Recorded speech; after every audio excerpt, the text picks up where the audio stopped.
Okay, welcome back. So we were here an hour ago. We've had the chicken in for an hour. It's been roasting, and this is what it looks like when it comes out. So I'm going to cut into it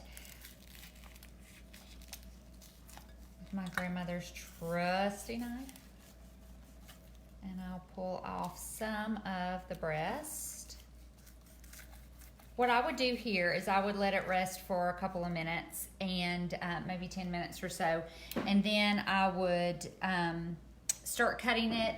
You can also let it cool down, because obviously it's way too hot now, but you can let it cool and then go ahead and pull off all the meat. That's usually what I do. And then I put the meat in one bag, and then I put the bones and connective tissue like the skin in another bag, and that's when I make my bone broth. And if you want to know how to do that, I just did a video on that Friday, and it's on our YouTube channel. And so this is it. This is just a bite of the breast. You can see it's very white, very juicy. And I hope that you all try it. I hope you see how easy it was, and really, truly, truly, it is a great way to roast a whole chicken.